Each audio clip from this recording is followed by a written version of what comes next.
Dans quelques heures, le Maroc s'embrasera pour la 15e édition de la Coupe d'Afrique des Nations des moins de 17 ans, un événement qui met en lumière les futures stars du football africain.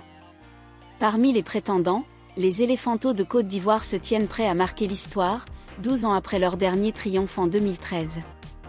Mais face à des adversaires comme le Mali ou la Centrafrique, quelles sont leurs réelles chances de soulever le trophée? Comment leur préparation innovante, mêlant technique et matchs amicaux, peut-elle propulser ces 33 jeunes talents vers la victoire? Et pourquoi cette compétition, qualificative pour le Mondial U17 au Qatar, est-elle un tournant décisif pour le football ivoirien et africain? Embarquons pour un voyage au cœur de cette épopée où ambition, talent et détermination s'entrelacent. Ce dimanche 30 mars 2025, le coup d'envoi de la Coupe d'Afrique des Nations U17 CAF Total Energy sera donné au Maroc, une terre de football qui accueillera, jusqu'au 19 avril, les espoirs les plus prometteurs du continent. Pour la Côte d'Ivoire, cette 15e édition n'est pas une simple participation, la 6e de son histoire dans cette catégorie, mais une mission, renouer avec la gloire d'un titre continental, une consécration qui leur échappe depuis la victoire de 2013 sous la bannière d'une génération emmenée par Franck Kessié, aujourd'hui pilier des éléphants seniors et star internationale.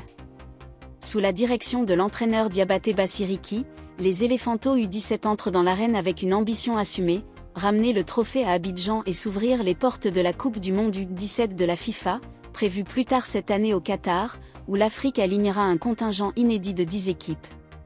La préparation des jeunes Ivoiriens a été pensée dans les moindres détails. Depuis des mois, le staff technique a multiplié les stages, tant en Côte d'Ivoire qu'à l'étranger, pour forger une équipe solide sur tous les plans. Des matchs amicaux internationaux ont ponctué ce parcours, avec des victoires éclatantes face au Cameroun, 3-0, et à la Somalie, 7-1, démontrant une attaque tranchante et une confiance grandissante. Ces tests ont permis à Diabaté Bassiriki d'évaluer la compétitivité de son groupe tout en peaufinant sa stratégie. Au cœur de cette dynamique, un milieu de terrain d'exception se distingue, composé de joueurs évoluant déjà en Ligue 1 ivoirienne, l'élite nationale. Ce secteur allie technique, intensité et créativité, porté par des talents comme Moussa Koné, de FC San Pedro, un véritable moteur psychologique pour ses coéquipiers. Pour mener cette quête, Diabaté Bassiriki s'appuie sur un effectif de 33 joueurs soigneusement sélectionnés, issus des meilleurs clubs locaux et même d'une pépite évoluant en Europe. Dans les buts, la Côte d'Ivoire peut compter sur Christ Kouassi, OFC Adiaké, Abdoulaye Samaké, San Pedro FC, Tidiane Sodré, Stade d'Abidjan, Abdoulaye Cissé, LYS Sassandra, et Abdelaziz Bamba, AFAD. Une ligne de gardiens prometteurs prêts à protéger leur cage avec détermination. En défense, des joueurs comme Marc Aoui, AS Tanda, Samba Konaté, SOL FC, Achille Kofi, Zoman FC, Vasri Silla, AS Danguélé, ou encore Bassirou Cissé, leader foot, apportent solidité et combativité. Ils sont épaulés par Christ Yao, SOA, Adama Sidibé, FC San Pedro, Mohamed Koné, LYS Sassandra, ainsi que les talents de l'ASEC Mimosa, Angers Manuel Zongo et Vaboué Doumbia, sans oublier Médéric Kwame Obli, Mouna FC. Au milieu, outre Moussa Koné, brille Dahan Yeboué, ES Bingerville, Cheikh Malo, FC San Pedro, Adama Diabaté, Asfa, Isaac Diomandé, Mouna FC, Ange Tapé et Ali Silla, FC OSA, ainsi qu'Ilias Sawadogo, leader foot, une armada technique et physique. Enfin, en attaque, Dieudonné Diarasuba, Asfa, Broulet Cissé, Empire FC, Yanis Touali, SOA, Ezechiel Yabro, FC OSA, Swalio Bamba et Cédric Gobui, Azek Mimosa, Alino Edara, Mince 05, Allemagne, Elvis Blekatchi Nguessan, Yamoussoukro FC, et Souleymane Fofana, AFAD, forment un front offensif explosif, capable de faire trembler n'importe quelle défense. Installé depuis peu au Melibé Apart Hotel de Casablanca, leur camp de base, cette sélection ivoirienne a entamé sa dernière ligne droite avec une approche novatrice. Avant leur première séance sur le terrain annexe du stade Mohamed V, les 33 convoqués ont participé à une activité ludique pour évacuer la pression du voyage entre Ban Slimane et Casablanca. Mais le clou de cette préparation réside dans l'intégration de la boxe, encadrée par un coach spécialisé. Loin d'être un simple gadget, cette discipline vise à renforcer des qualités essentielles, discipline, concentration, coordination, endurance, réactivité et gestion du stress. en travaillant les appuis et la maîtrise du corps, les éléphantos affinent leur vivacité et leur équilibre, des atouts précieux pour dominer les duels et protéger le ballon face à des adversaires athlétiques.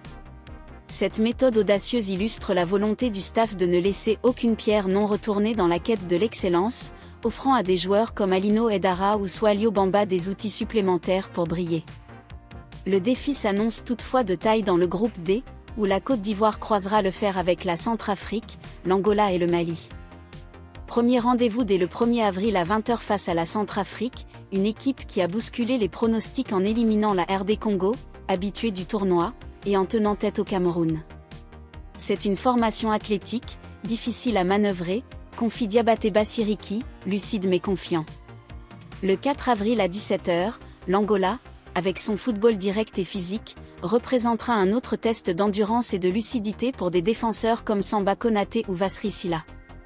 Nous ne les connaissons pas bien, mais notre match récent contre la Tanzanie nous a préparés à ce type de profil, ajoute le technicien. Enfin, le choc tant attendu contre le Mali, le 7 avril, promet d'être une bataille épique. Avec un style de jeu proche de celui des Ivoiriens et une école de formation reconnue, les Maliens s'imposent comme le principal obstacle vers les quarts de finale. Ce sera un adversaire redoutable, mais nous sommes impatients de les affronter. Ce match pourrait être une belle opération, projette le coach, galvanisé par l'enjeu et la profondeur de son effectif. Cette Coupe d'Afrique des Nations U17 Maroc 2025 ne se résume pas à une lutte pour le titre. Elle marque une évolution dans l'histoire de la compétition. Pour la première fois, 16 équipes, réparties en 4 groupes de 4, s'affronteront, contre 12 auparavant. Une nouveauté qui offre plus de visibilité aux nations émergentes, comme la Somalie, présente pour la première fois.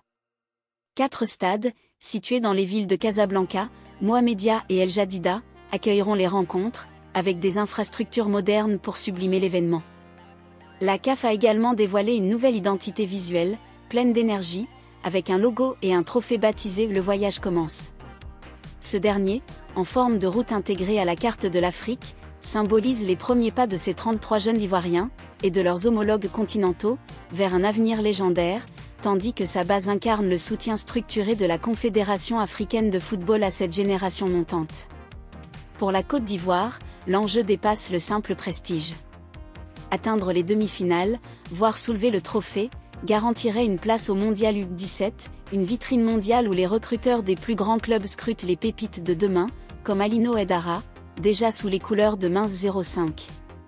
Depuis leur sacre de 2013, les éléphantos ont connu des fortunes diverses, avec notamment une qualification pour l'édition 2021, annulée pour cause de Covid-19. Aujourd'hui, ils reviennent avec un effectif affûté et un mental d'acier, conscients que chaque match sera une bataille. Face à la Centrafrique, des attaquants comme Dieudonné Diarra ou Cédric Gobey devront imposer leur rythme dès les premières minutes pour éviter toute surprise. Contre l'Angola, la capacité des défenseurs comme Angers Manuel Zongo à gérer l'intensité physique sera mise à l'épreuve. Et face au Mali, c'est l'intelligence tactique et la cohésion de milieux comme Adama Diabaté ou Ange Tapé qui feront la différence. Au-delà des performances sur le terrain, cette Coupe d'Afrique des Nations U17 est une célébration de la jeunesse africaine et de son potentiel. Pour les supporters ivoiriens, elle ravive l'espoir de voir ces 33 guerriers porter haut les couleurs nationales, comme l'ont fait leurs aînés lors de la Coupe d'Afrique des Nations Seniors remportée en 2023. À quelques heures du coup d'envoi, l'excitation est à son comble. Les éléphantos, emmenés par des talents comme Moussa Koné, Swalio Bamba ou Alino Edara, sont prêts à rugir, portés par une préparation rigoureuse, une identité collective forte et une soif de victoire. Reste à savoir si ce voyage les mènera au sommet de l'Afrique et au-delà, jusqu'aux terres qataries du mondial.